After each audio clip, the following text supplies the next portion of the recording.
क्या Indian prime minister और prime minister Shahbaz शरीफ की कोई मुलाकात होगी, कोई हैंडशेक होगा, कोई नॉर्मलाइजेशन होगी?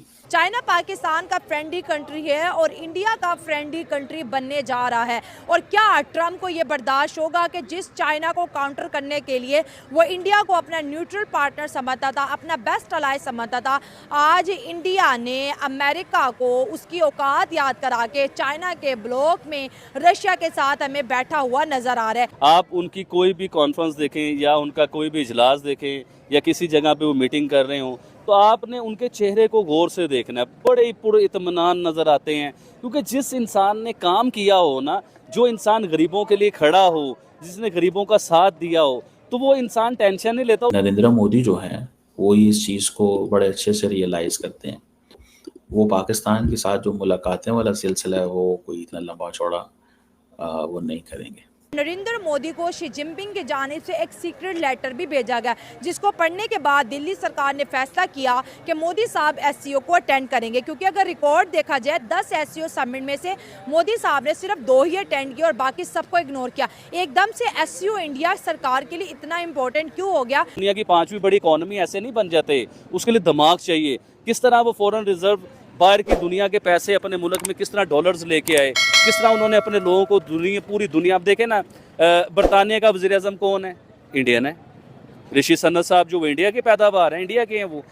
आप सिर्फ उनके प्राइम मिनिस्टर की बात करें, आप गूगल उठा के देख लें, आप ट्विटर उठा के देख लें, आप यूट्यूब उठा के देख लें, वहाँ पर सारी जगह पर आपको सीईओज इंडियंस नजर आएंगे। एंड यूके के अंदर 80% वहाँ पर आपको हिंदू दिखते हैं। मैडम, जिस चैनल पे हम लोग काम कर रहे हैं ना, मतलब जिस यूट्यूब के लिए काम कर रहे हैं, उसका सीईओ भी इंडियन ही है। इन्होंने वेलकम कैसा किया है, इस चीज़ को देखें कि रेड कारपेट पे प्रॉपर जैसे कि किसी एक बड़ी स्टेट का कोई जो है सदर आपकी तरफ आ रहा है, तो आप देखें कि पाकिस्तान के भी लोग गए हैं, लेकिन उस तरह का वेलकम नहीं मिला। अब यहाँ पे पॉइंट की बात ये है कि जो बंदा दिल्ली किसी के घर जाएगा उसकी इज्जत नहीं रहेगी। हमारे जो प्राइम मिनिस्टर हैं या हमारे जो कोई वज़ीर ख़ारजा है, वज़ीर दाखिला है या जो भी है, इनको जब कोई काम नहीं मिलता ये टूर करते हैं और चाइना निकल जाते हैं। इंडिया के अंदर काफ़ी बैकलैश आई है ना, तो वो पॉपुलर प्राइम मिनिस्टर है तो उसने तो फिर अपने आप को मजबूत शो करना है ना। और बाय द वे अमेरिका ने और यूरोप ने उसको जवाब भी दिया हाई ओपिनियन रखने का। इंडिया को बड़ी अहमियत है इन द इंटरनेशनल कम्युनिटी। दोस्तों, भारत के राष्ट्रपति नरेंद्र मोदी ने रविवार को चीन के राष्ट्रपति शी जिनपिंग से मुलाकात की। दोनों नेताओं के बीच यह बैठक चीन के तियानजिन में हुई।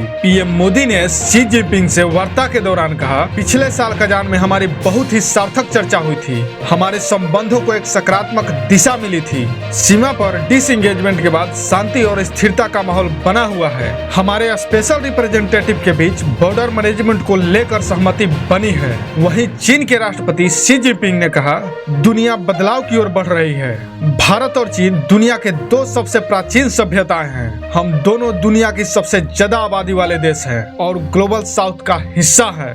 दोस्त बने रहना, अच्छे पड़ोसी होना, ड्रैगन और हाथी का साथ आना बहुत जरूरी है। दोस्तों, पाकिस्तान में इसे लेकर बहसें तेज हो रही है, चलिए उसको देखते हैं। चाइना ने वेलकम कैसा किया है, इस चीज़ को देखें कि रेड कारपेट पे प्रॉपर जैसे कि किसी एक बड़ी स्टेट का कोई जो है सदर आपकी तरफ आ रहा है, तो आप देखें कि पाकिस्तान के भी लोग गए हैं, लेकिन उस तरह का वेलकम नहीं मिला। अब यहाँ पे पॉइंट की बात ये है कि जो बंदा दिल्ली किसी के घर जाएगा उसकी इज्जत नहीं रहेगी। हमारे जो प्राइम मिनिस्टर हैं या हमारे जो कोई वज़ीर ख़ारजा है, वज़ीर दाखिला है या जो भी है, इनको जब कोई काम नहीं मिलता ये टूर करते हैं और चाइना निकल जाते हैं। वहाँ पे जाके कहते हैं बी बी की आवाज़ मशीनें देनी थी, ठीक है, इस तरह की बात होती है। लेकिन आप देखें कि मोदी आई थिंक सो कि कोई 8-10 साल के बाद गया हुआ है, 7 साल के बाद चाइना गया, तो देखें फिर उसको उस तरह की इज्जत भी मिली, पजीराई भी मिली। यही एक चीज़ है कि जब आप बार बार किसी के घर जाएंगे तो आपकी इज्जत खत्म हो जाएगी। और यहाँ पे मज़े की एक बात ये भी है कि शायद कोई अंदर खाते का, जैसे पाकिस्तान में खाता आया था उससे हमारा तख्ता उलट गया था, इंडिया के अंदर भी खाता है चाइना की तरफ से।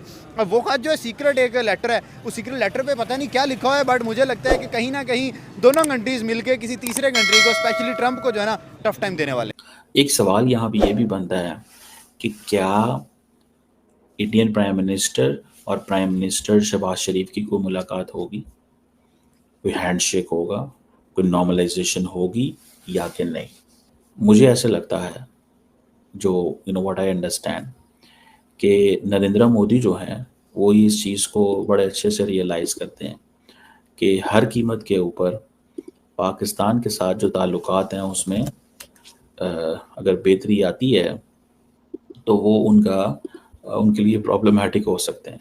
वो पाकिस्तान के साथ जो मुलाकातें वाला सिलसिला है वो कोई इतना लंबा चौड़ा वो नहीं करेंगे, ना ही कोई हैंडशेक होगा। मुझे लगता है कि बाकी सब दुनिया को तो हज़म हो जाएंगी, लेकिन ट्रम्प सरकार को हज़म नहीं होगी। उसको लगता है शायद मैंने कोई बेवकूफ़ी करके दो बड़े दुश्मनों को दोस्त बना दिया। बिल्कुल ऐसा ही है। देखिए, ट्रंप ने, मैंने पहले भी कहा था, अपने पाँव पे खुद कुल्हाड़ी मारी है और वही बात अब प्रूव हो रही है। उस बंदे ने बिलावजह का टैरिफ लगाया। उस टैरिफ के बाद क्या हुआ कि इंडिया के साथ इतने अच्छे रिलेशन से इंडिया रशिया की तरफ चला गया। इंडिया ने ऑयल की ट्रेड जो रशिया से कर ली। अब देखें कि पुतिन भी चाइना में आया हुआ है। हाँ। तो यहाँ पे जब चाइना के आला हुक्मरान हो गए, उसके बाद इंडिया के हो गए, पुतिन हो गया, जब इनकी आपस में मुलाकात होगी तो भाई इंटरनेशनल लेवल पे ये बहुत ज़बरदस्त डील्स करेंगे अपनी कंट्रीज़ के लिए। आप उनकी कोई भी कॉन्फ्रेंस देखें या उनका कोई भी इजलास देखें या किसी जगह पे वो मीटिंग कर रहे हो, तो आपने उनके चेहरे को गौर से देखना है। बड़े ही पुरइत्मीनान नज़र आते हैं, क्योंकि जिस इंसान ने काम किया हो ना, जो इंसान गरीबों के लिए खड़ा हो, जिसने गरीबों का साथ दिया हो,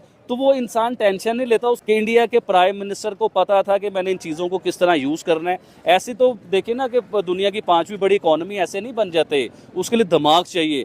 किस तरह वो फॉरेन रिजर्व, बाहर की दुनिया के पैसे अपने मुल्क में किस तरह डॉलर्स लेके आए, किस तरह उन्होंने अपने लोगों को पूरी दुनिया। अब देखें ना, बरतानिया का वज़ीर आज़म कौन है? इंडियन है। ऋषि सन्नत साहब जो इंडिया के पैदावार हैं, इंडिया के हैं वो।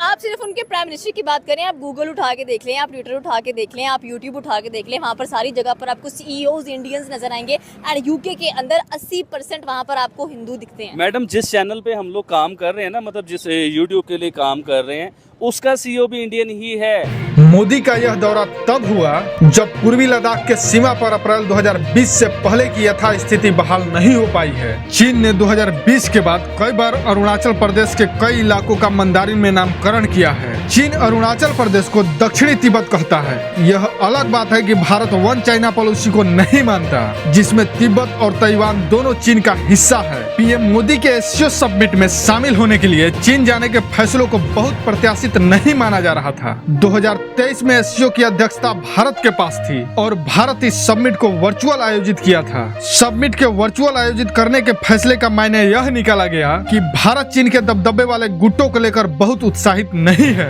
वहीं 2022 में भारत में G20 समिट हुआ था, जिसमें चीन के राष्ट्रपति शी जिनपिंग शामिल नहीं हुए थे। ऐसे में मोदी के चीन दौरे को अमेरिका के साथ भारत के खराब हो रहे संबंधों को जोड़ा जा रहा है। इससे पहले मोदी और शी जिनपिंग पिछले साल अक्टूबर में रूस के कजान में मिले थे। कजान में ब्रिक्स समिट के दौरान शी जिनपिंग और पीएम मोदी मिले थे।